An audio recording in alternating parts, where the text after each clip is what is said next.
This is not an attack by Putin on Ukraine in the way that we are told every day.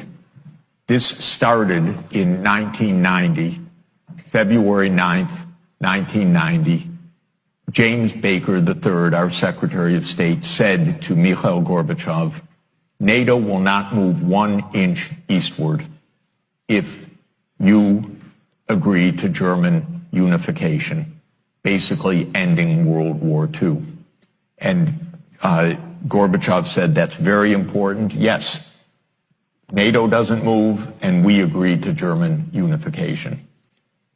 The U.S. then cheated on this, already starting in 1994, when Clinton signed off on basically a plan to expand NATO all the way to Ukraine.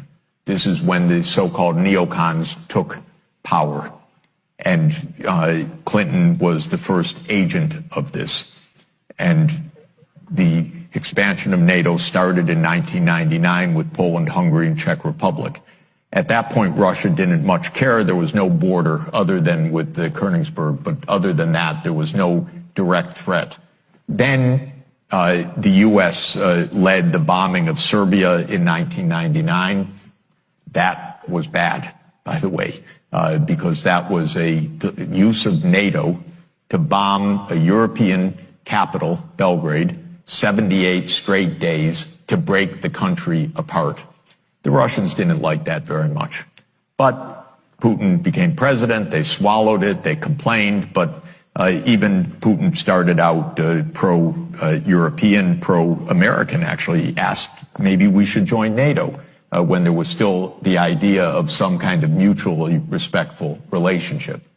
Then 9/11 came, then came Afghanistan, and the Russians said, yeah, we'll support you, we understand, to root out terror. But then came 2 other decisive actions. In 2002, the United States unilaterally walked out of the anti-ballistic missile treaty.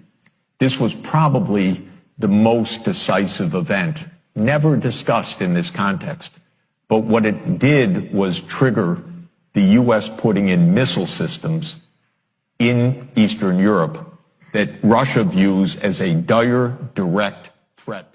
In 2004-05, we engaged in a soft regime change operation in Ukraine. But in 2009, Yanukovych won the election and he became president, and in 2010 on the basis of neutrality for Ukraine.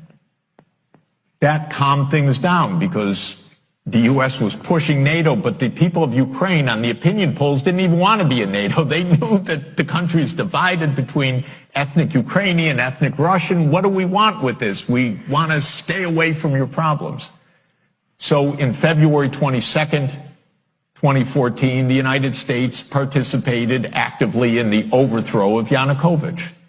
A typical U.S. regime change operation, have no doubt about it. And the Russians did us a favor. They intercepted a really ugly call between Victoria Nuland, my colleague at Columbia University now, between her and the U.S. ambassador to Ukraine, Jeffrey Piat, who's a senior State Department official till today. And they talked about regime change. They said, who's going to be the next government? All of this is to say, the U.S. then said, okay, now NATO's really going to enlarge. And Putin kept saying, stop. You promised no NATO enlargement. It's been, by the way, I forgot to mention, in 2004, Estonia, Latvia, Lithuania, Bulgaria, Romania, Slovakia, Slovenia, 7 more countries in the not 1 inch eastward. And then, okay, it's a long story, but the U.S. kept rejecting the basic idea, don't expand NATO to Russia's border in a context where we're putting in goddamn missile systems. After breaking a treaty, 2019, we walked out of the Intermediate Nuclear Force Treaty. On December 15, 2021, Putin put on the table a draft Russia-U.S. security agreement. You can find it online. The basis of it is no NATO enlargement. I called the White House that next week after that, begging them, take the negotiations. Putin's offered something, avoid this war. Oh, Jeff, there's not going to be a war. Announce that NATO's not going to enlarge. Oh, don't worry, NATO's not going to enlarge. I said, oh, you're going to have a war over something that's not going to happen? Why don't you announce it? And he said, no, our policy is an open door. This is Jake Sullivan. Our policy is an open door policy. Open door for NATO enlargement. That is under the category of bullshit, by the way.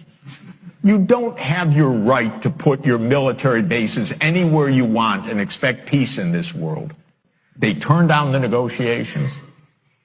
Then the special military operation started. And 5 days later, Zelensky says, okay, neutrality. And then the United States and Britain said, no way. You guys fight on. We got your back. We don't have your front. You're all going to die. But we got your back as we kept pushing them into the front lines. That's 600,000 deaths now of Ukrainians since Boris Johnson flew to Kyiv to tell them to be brave.